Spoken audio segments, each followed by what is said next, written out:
Hi, welcome to Sessions with Steven, and today we have actress, producer, writer, motivational speaker. She's a All-round fabulous woman. Thank you. exactly Miss Sheryl. Wow. Did you call me Shirley? Wow, I love Oh that. no, wow, that is. Ralph, thank you. That's right. That's right. Although Shirley, wow, would be Yes, pretty exactly. good too. Exactly. How are you doing today? Let me tell you, I don't know if the show has a timestamp or not, but last night was the last night of the Democratic Convention. Mhm. And when I listened to the words of Joe Biden, I thought to myself, finally, a decent man Mm. who is running to lead the country. Finally, a decent man, and a man who had sense enough to choose the right candidate, who just happened to be a woman, who just happened to be a woman of African and East Indian descent. Yeah. Or as we would like to say, a woman of West Indian, as in Jamaican, and Yeah. East Indian, as in India, descent. That speaks volumes for who he is, in contrast to that orange monster we have in power now. Yeah. I mean, he is absolutely the chief of confusion, the chief of contempt, Yeah. the chief of misdirection, the chief of, my God, he's like the racist in charge. And it's so very scary. frightening. Very scary. Yeah, very scary. And you've been so involved in the political aspects and pushing for that and pushing for Miss Harris. And now that she's there, like how was that feeling when you saw her on TV? I'm sure you knew where you were. Oh my gosh, yes, you've been posting, make sure you vote and Come on. and That's how it felt. where I it was started. like, come Yeah. on, people. I was like, come on. Let's not be ashamed, Black woman. In Absolutely. fact, everybody vote like a Black woman. Vote, honey, please. And I'm telling all my trans people too, vote like a trans woman, because you got both sides covered. Vote, vote, vote, and don't be ashamed. And when I saw her with her acceptance speech, I was like, ain't nobody gonna turn me around. Ain't nobody gonna turn me around. I was like, come on, ain't nobody gonna turn me around. I was like, this is a special time. It Yeah. is right now for all of us. Yeah. It's time for us to wake up, open our eyes, and exercise our strength. Everybody keeps saying to me, yeah, but Black people need to make sure that they get something for their vote. You know what Black people really need to make sure they do? Vote so we can get something. That's right. That's right. Vote so we can get something. Fill out the census so that we can be in a position to get something. Yeah. We must go back to fundamentals. Vote so that we can organize, strategize, and get something. Absolutely. Yeah. I know my mother, she's been so hard on everybody, going to different people's homes, making sure they file out those census. And I mean, because it is very important. That's how we are counted and how we get the amount of grants and things that we do need for our city. So I do commend you, someone, you are this diva, and it's just amazing to see sometimes a diva can actually take off her hat and don't be afraid to come and speak to the people and create a change and look at what's happening. It's amazing to me.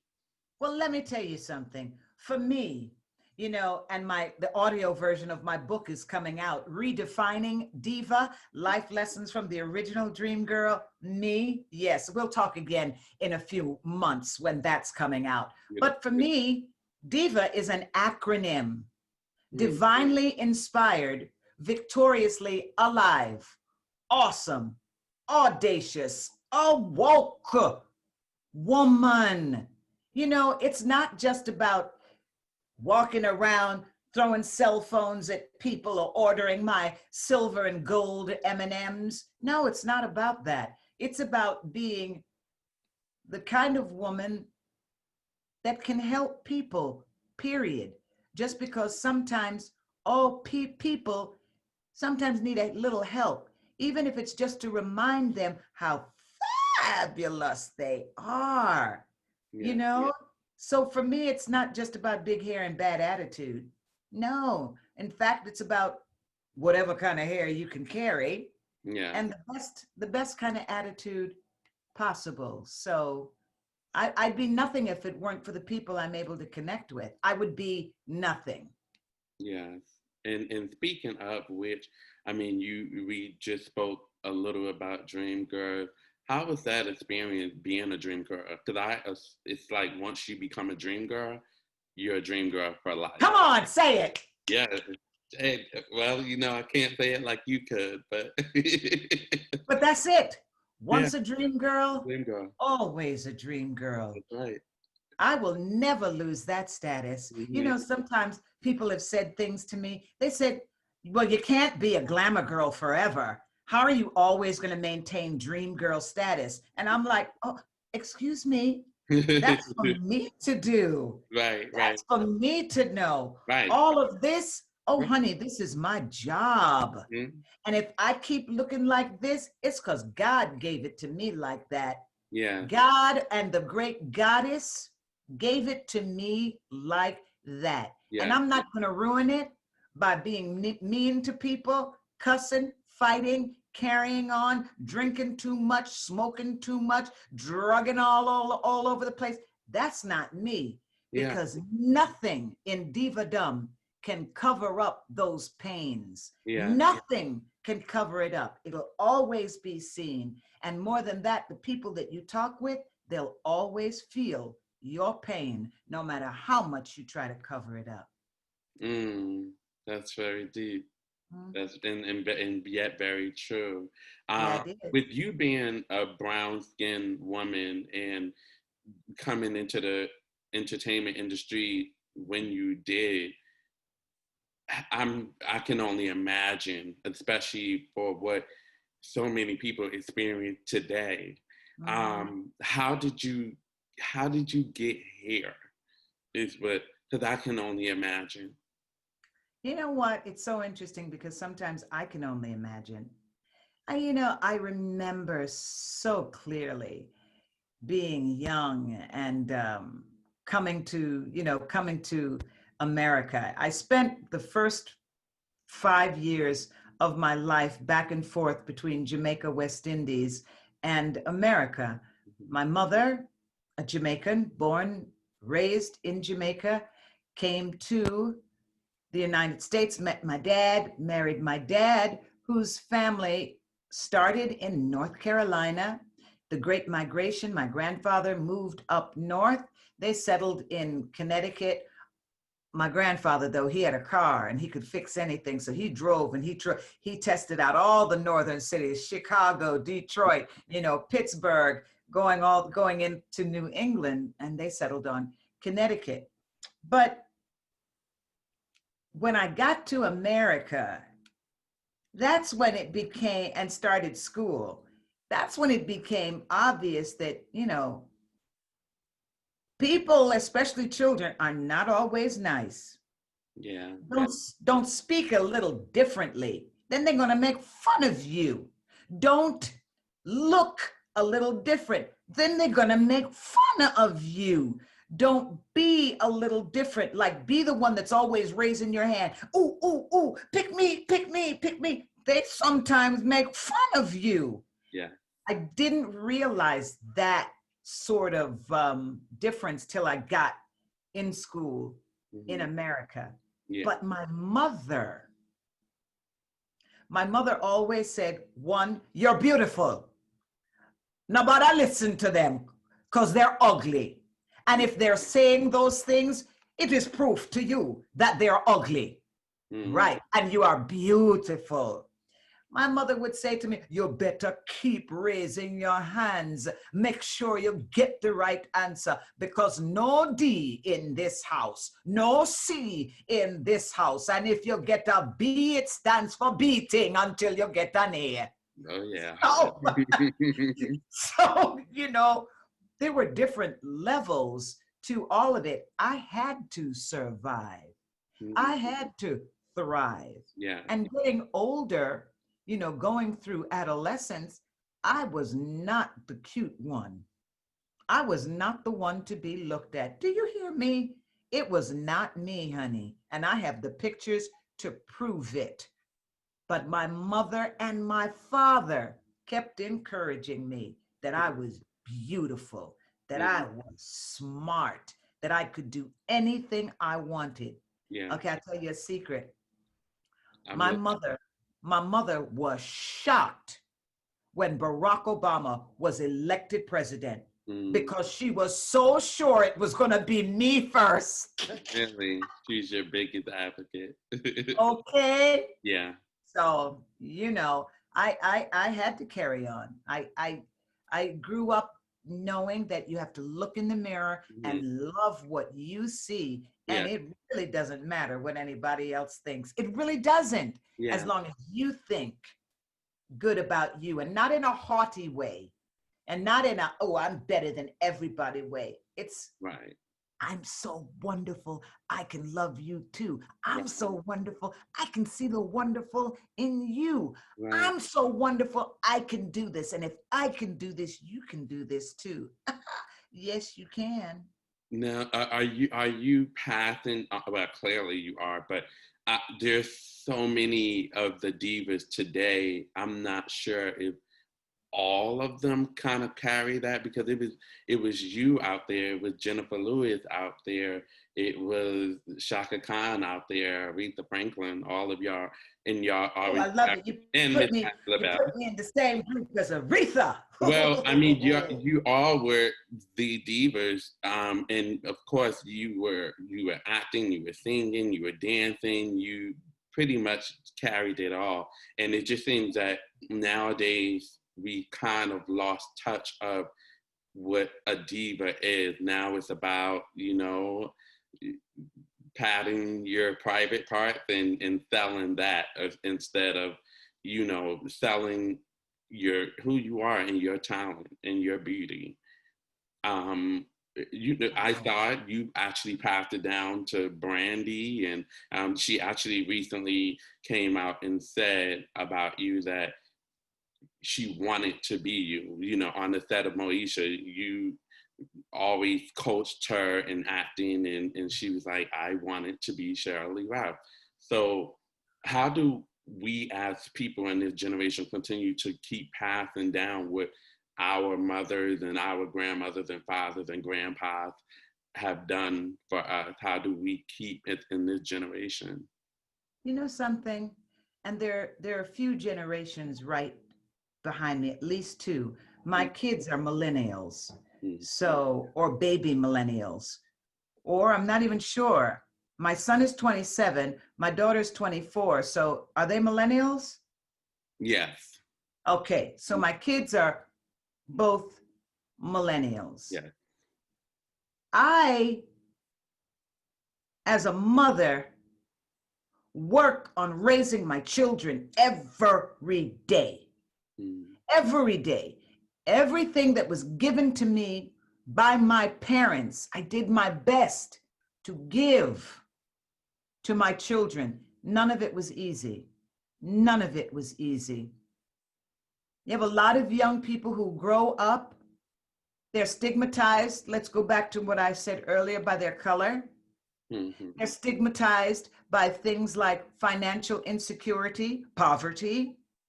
They are stigmatized by things like food insecurity. They're hungry. Now, my father used to always say to me, hunger and ignorance are two twins. If you don't pay attention to those things, they'll grow up to hurt you. They will come for you. Because believe it or not, no matter what they say, no matter how they act, they want what you have. They want what you have. So when you could have a Tupac, a Biggie, and a Jay-Z come after a woman by the name of C. Dolores Tucker, who at the rise of rap music and was listening to the lyrics by herself, picketed in front of Time Warner, by herself now, Yeah. with a sign that basically said, the lyrics of these songs, this music will hurt my children for generations to come, and bitch is not my name. Mm. Mm. Those young men, surprisingly, came out against her and called her everything but a woman of God, and bitch too. But then time happens and comes around, and a young man like Jay-Z, who has come through a lot, done a lot, but he marries a queen. And that queen has a baby. And the first baby is a beautiful girl who just happens to look just like him. And he has a revelation that says, bitch is not her name. Mm-hmm. Bitch is not my queen's name. And he had to rethink his use of that word. So very often habits are repeated because people don't know, they haven't been taught, they haven't been loved, they haven't been given the strict boundaries of a D on Moesha. You know, it's so funny. So many people viewers who were young when Moesha was brand new, oh, they were so upset with D. She was just too much. She was just too strict. Who does she think she is?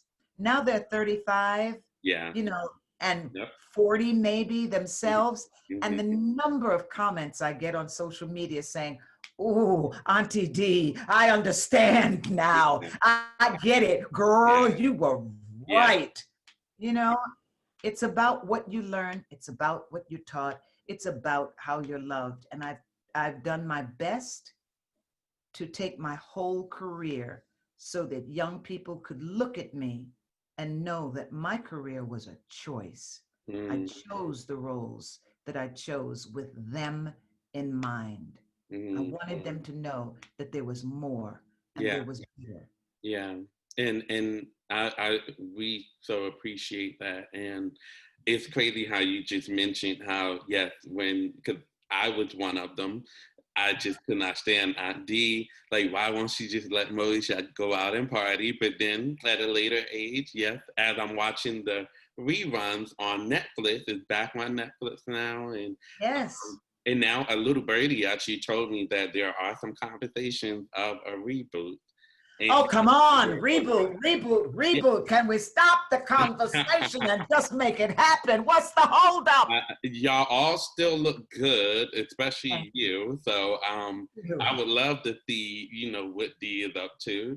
I actually had Monique on the show, and I asked her about the Parkers reboot, but she said she couldn't do it because of Yvette Wilson, and Yvette was also, who plays in Dell, everyone, also played in Moesha, but then we also have Lamont Bentley that would no longer be here, and also Merlin Santana.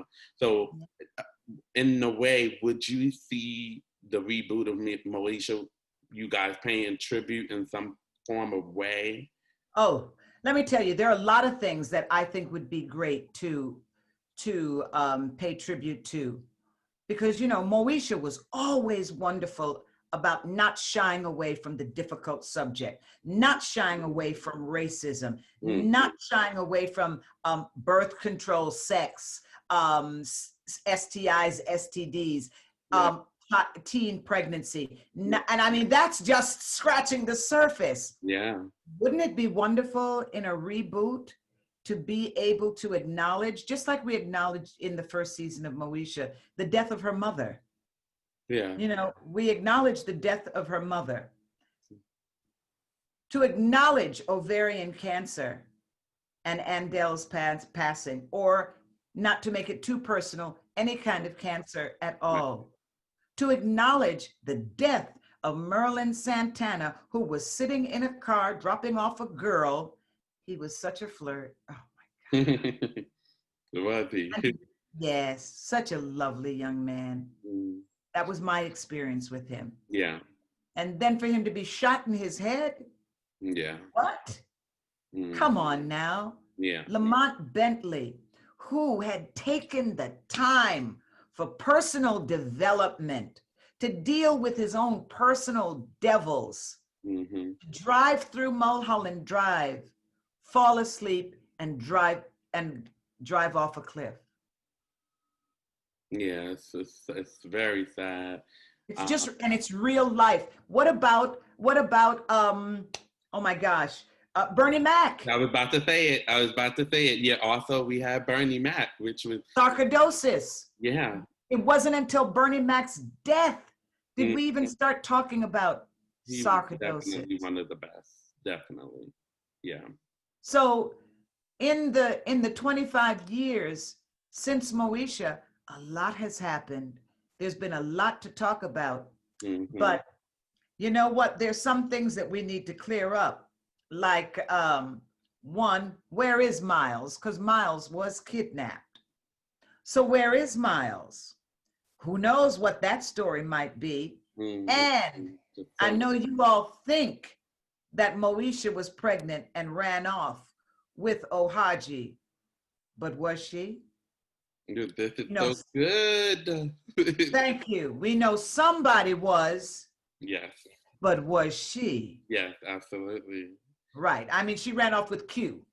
Doesn't it So, make you want to just go pop the popcorn right now? Like, I mean, we're still in the middle of watching. This couldn't have come at a better time, honestly, with the whole pandemic. And when I turned on Netflix and started watching Moesha from beginning, I remember watching it almost every episode at the time.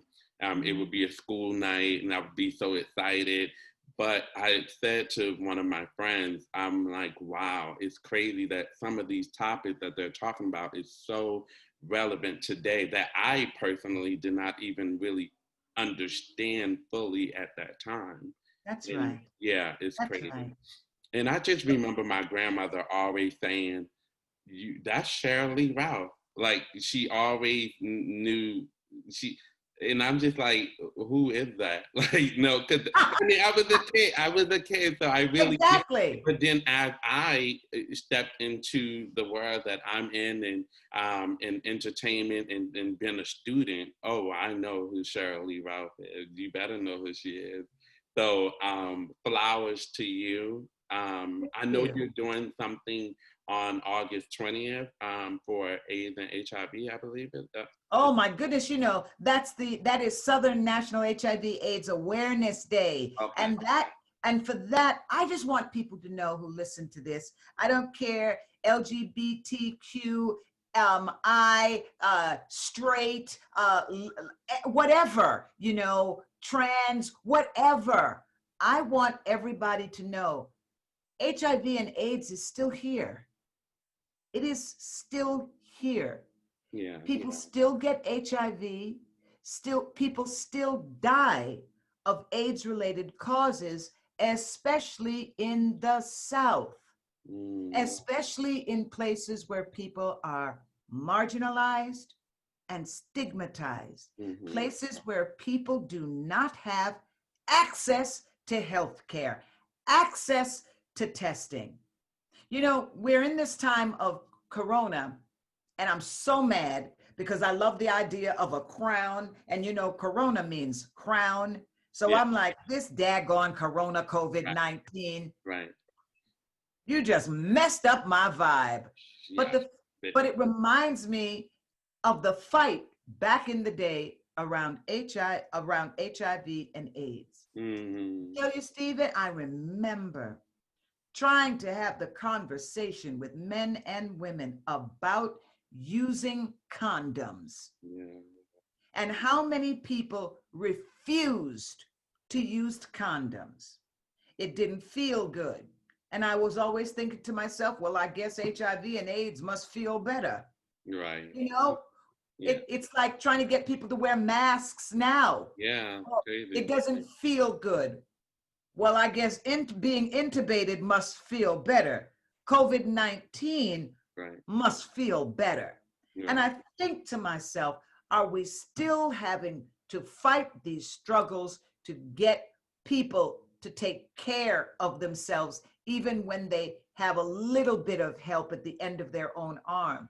But in the South, still so many people, too many people Yeah. are Yeah. contracting the disease. And Yeah. I just want people to know through my foundation, Diva, Divinely Inspired, Victoriously AIDS Aware Foundation, and the help of Gilead, that there's a lot we can do about this. Yeah. There's a lot you can do about this. Mhm. And I know it's easy to feel like it's hopeless, right? We Mhm. feel like it's hopeless. That's why we don't vote. We feel like our vote doesn't make any difference. Well, Right. listen, if you get into the habit of voting and speaking up and using your voice Yeah. and trying to find a collective, maybe things would change. Yes. Maybe things, in fact, you know what? Let me stop. Stephen, I know things would change because there was a Pete Buttigieg on stage last night. Mhm. Pete Buttigieg, and he talked about his marriage and his husband, and he was a viable candidate for president of these United States. Don't tell me AIDS didn't do that. Right. AIDS in Right. a certain portion of the gay community, they organized, they strategized, Yes. they raised money, and they had a candidate. What can't we do? We can do all things. Thank you. All things. So I have 4 top questions that I'm gonna Come ask on. before we get out of here. Who was the last person you held hands with? Oh my gosh. That is such a great question. In fact, we didn't hold hands. The last great hug I got before the COVID lockdown was Octavia Spencer. Oh, Octavia. It Okay. was Octavia Spencer, and Octavia was in press, doing press in New York around her the miniseries. Oh, Okay. Yeah. That's she done. Yeah. exactly, the one that she produced Yeah. very well. Yeah. I love the way she reinvented the story in some ways, the story of Madam C.J. Walker. Yeah. I really did enjoy that. But she gave me the best hug. So that was the last person. And then I got in a car. I left New York because, honey, I was about ready to start work on a brand new pilot written by Zaire McGee. And Zaire wrote a pilot called Harlem's Kitchen, Oh. starring Delroy Lindo and myself, and it was pure fire. You hear me? Yeah. When I say fire, Yeah. oh, if you love Scandal, if you love Grey's Anatomy, if you love How to Get Away with Murder, you were gonna be, the kitchen was gonna be hot for you, baby. Oh man. So So will you guys go back into production soon? we just got notice that they are planning to go back into production, and that we may not shoot in New York, but ABC has every intent of shooting the pilot. ABC will definitely get it done. Yeah. Yes. Yeah. And do you have any bad habits? Okay, this is gonna sound weird, but my baddest habit is I am not a habitual person. You know, people that have habits, they're able to stick to them. Yeah. I get bored with sticking to stuff. I get bored with I got a new dog, you know. I believe in rescuing dogs, not buying dogs. So I got a new dog, and I can't walk the dog the same place all the time. I can't do it. Okay. We can find a way, and I might do it for a week. Then I have to change it up. I just can't Do it. I say that's why I'd be an awful addicted person. I get bored. Yeah. It's like, no, I can't do this. Someone Mm-mm. in the household has to be the one to be spontaneous. So it's nice to know that you are. There you go. Have Absolutely. have any of the divas who did the film Dreamgirls ever like reach out or give any sort of homage, thank you, or anything like that? Let me tell you something. And I wrote about this in my new audio book, which will be out on Audible soon. Can't wait. Thank you. And it's Redefining Diva 2.0. You know, Mm-hmm. I have updates in the book. Yeah. One of the greatest updates happened at the opening of the Tyler Perry Studios. Now, Mm-hmm. Tyler Perry's opening of his studio, if you heard it was epic, oh honey, it was more than epic. Yeah. It was epic to infinity. Yeah. The overall vibe was just so good. The way people were treated was so good. Everything about it was an amazing event. I mean, it was planned with perfection, right down to the invitation. Oh, Yeah. amazing. But my husband, Senator Vincent Hughes, you know, my husband's a senator in Pennsylvania. Yeah. We always have to big up my husband. Yeah. We walk into the room and I'm resplendent in shimmering shades of gold bugle beads. And I walk into this room that it's so fragrant with the royal smell and look of the flowers, the way the room has been decorated. Mm. And standing right in front of me is Beyonce. Mm. It was like in a movie, darling. She turns and looks at me, extends her hands like a young queen. I loved it. Mm-hmm. And I put my hands in hers. And she said, Miss Sheryl, the girls and I just want to thank you for everything that you have done Mm. for us. And we appreciate you. I Beautiful. was like, girl, don't make me cry. Yes. Don't make me cry. Well, you got to know that you definitely opened up doors for people like her to, all of these girls, and that's beautiful. Dina meets Dina How moment. about that? Yeah, But I have to tell you, you can think about things like that, but most people don't tell you thank you for anything. yeah, and if Nowadays, they more than like, that thank you is gone. What you yeah, mean to me is gone. yeah, Most people now figure that they started it all. right, They cannot possibly see that there was a time before them yeah, when all of what they have now was not there.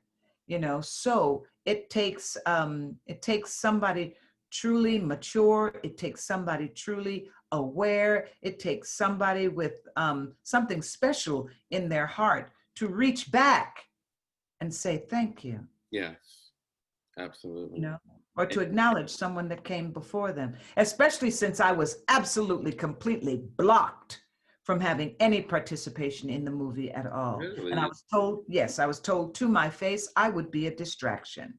I don't know what that meant, but that's what I was told. So, sometimes, like I always say, you have to get over your own hurts. Can't wear your hurts because they'll mess up your good looks. And right, mother is not having that. I know that's right. But who Right. was it so that we could write down the address and, so we can get to that person? Who said it? Let's go. Yeah, all is love, and you won. You won. Thank you. You I know, say, like I say in my book, let it be lipstick and lashes under the bridge. I love that. See, only a diva. And I just have to say thank you. Thank Thank you. thank you so much for coming on. And whenever your book comes out, the audio book, and when you Yeah. come back, please. I even give out a copy, buy two Thank copies, you. and give out 2 copies to someone online. So Thank you. yeah, And please encourage all of your listeners to vote. I yeah, need them to vote. I need them to wear a mask. I mean, don't go to these parties without your mask. no, Be responsible to yourself and others. Wear your mask. Spread the message, right. not the disease. Spread the message, not the disease. Yeah. And if you like these masks, please just follow me on Instagram. It's very simple. The Sheryl Lee Ralph, THE Sheryl Lee Ralph, or the Sheryl Lee Ralph. Follow the link in my bio and order your mask. Yeah, Vote. I'm happy that I was gonna say you should start selling those. Oh God, yes. You know what? To me, it was all very much an accident. I was wearing a mask, and I was trying to put vote on it. Yeah, And my side hustle is bling and T-shirts. I love that. And I said, oh my God, we're going to be wearing masks for about a year, and we need people to vote. yeah. And doggone it, my daughter, we did this one. My daughter came up with this idea. And then, oh my God, at John Lewis's memorial, Bernice A. King stood up and she was wearing the vote mask. And I was like, oh my gosh, oh my God. Look at That's that. just the best. That's just the best. So we Look at encourage everybody, Yeah, please absolutely. wear your mask, spread the message, not the disease, and vote like your life depends upon it. Yeah. Because it does. Thank you so much, Ms. Sheryl Lee Ralph. Thank you. Hey, subscribe now.